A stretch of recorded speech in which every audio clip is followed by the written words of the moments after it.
Good morning students. आप लोग सब ठीक तरह से हैं।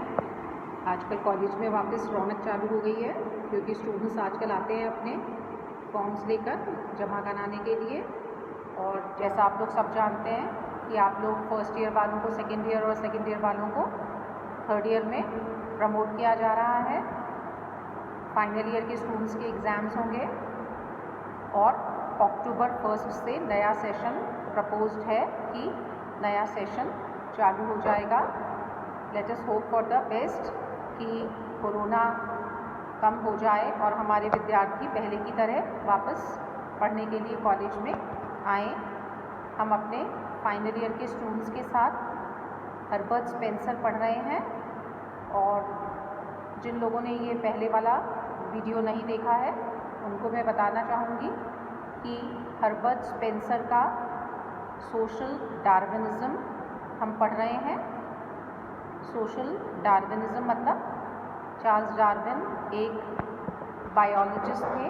उन्होंने प्राणी शास्त्र के क्षेत्र में एवोल्यूशन का कॉन्सेप्ट समझाया था और ये बताने की कोशिश की थी कि किस तरीके से बिल्कुल सिंपल सेल से एवोल्यूशन का प्रोसेस चालू होकर धीरे धीरे डिफरेंशिएशन के थ्रू किस तरीके से ultimately it leads to complexity, how things move from simple to complex.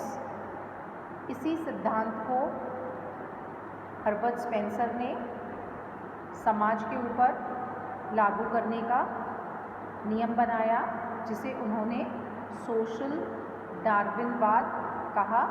क्योंकि ये सोसाइटी के ऊपर अप्लाई करा गया इसलिए इसे हम सोशल डार्विनिज़्म कहते हैं। सोशल डार्विनिज़्म में हम क्या देखते हैं कि समाज जो है वो किस तरीके से इवॉल्व होता है, धीरे धीरे करके किस तरीके से समाज सिंपल से कॉम्प्लेक्स की तरफ मूव करता है। और डार्विन के उद्विकास के नियम से प्रभावित होकर समाजशास्त्रियों ने इसको समाज पर भी लागू करके देखा और वो इस निष्कर्ष पर पहुँचे कि समाज में भी उद्विकास की प्रक्रिया होती है।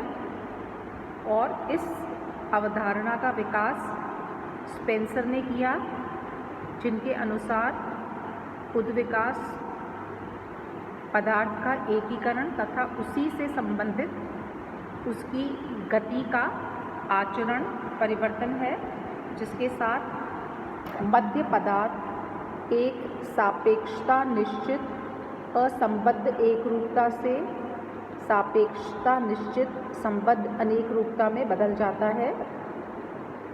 कहने का मतलब है इन सिंपल वर्ड्स चीज़ें जो हैं वो होमोजीनस से हेट्रोजीनस हो जाती है। होमोजीनस मतलब समानता और हेट्रोजीनस मतलब असमानता। तो होमोजीनियस से हेट्रोजीनियस हो जाती हैं और सिंपल से कॉम्प्लेक्स हो जाती हैं। सरल भाषा में हम कह सकते हैं। अब स्पेंसर ने मानव समाज में भी सामाजिक उद्विकास को विभेदीकरण और एकीकरण की प्रक्रिया के माध्यम से लागू करा। और उनके अनुसार सामाजिक उद्विकास यह दर्शाता है कि मानव समाज सैनिकवाद से औद्योगिकवाद के स्तर पर पहुंचा है, परंतु सामाजिक उद्विकास जैविक उद्विकास की भांति सरल प्रक्रिया नहीं है। जैसे हम जैविक उद्विकास को, बायोलॉजिकल डार्विनिज़्म को इजी प्रक्रिया मानते हैं, इस प्रकार सामाजिक उद्विकास जो है वो इतनी सरल प्रक्रिया नहीं है। सामाजिक उद्विकास इससे अलग भी है और अपनी निजी विशेषताएं रखता है और विशेष अर्थों में ही इसका प्रयोग किया जाता है।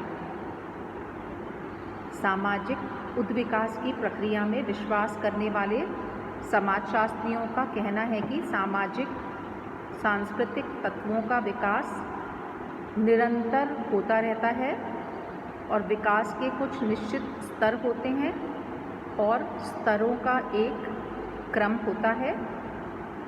समाज की सभी संस्थाओं एवं समितियों को इन सभी स्तरों में एक ही क्रम के अनुसार गुजरना पड़ता है।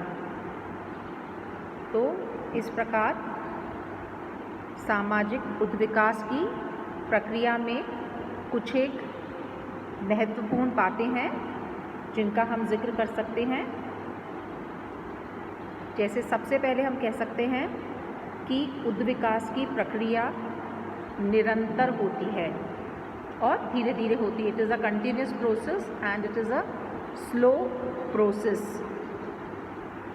दूसरा, यह उद्विकास सरल से जटिल की ओर होता है, अर्थात अपने प्रारंभ के स्तर पर समाज सरल था, परंतु जैसे जैसे इसका विकास होता गया उसमें क्रमशः जटिलता आती जाती है। पहले तो प्रिमिटिव सोसाइटी की हम बात करते हैं, सरल समाज की हम बात करते हैं, मगर जैसे जैसे वक्त बीतता गया कॉम्प्लेक्सिटी या जटिलता भी समाज में बढ़ती गई।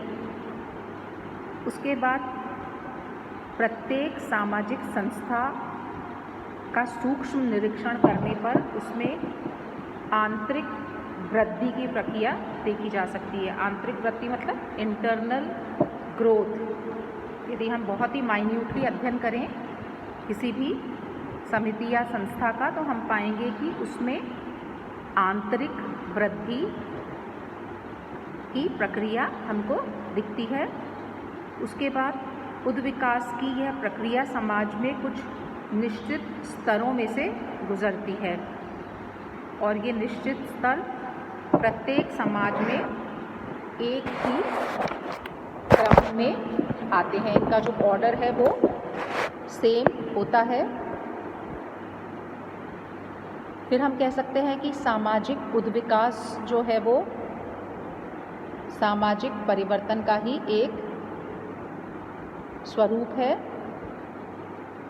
और ये किसी की इच्छा या अनिच्छा पर आश्रित नहीं है। ये चीज़ें मैंने आपको परसों भी बताई थी कि ये ज़रूरी नहीं है कि किसी की इच्छा या अनिच्छा पर डिपेंडेंट हो।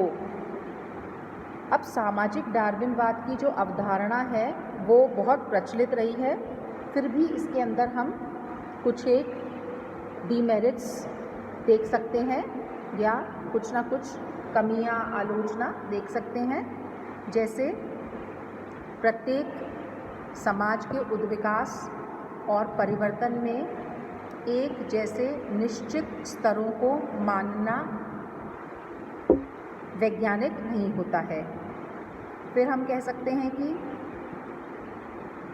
यदि यह मान भी लिया जाए कि विश्व के हर समाज में विकास के कुछ निश्चित स्तर पाए जाते हैं, तब भी यह नहीं माना जा सकता कि हर समाज में इन स्तरों के आगमन का क्रम भी एक सा रहता है।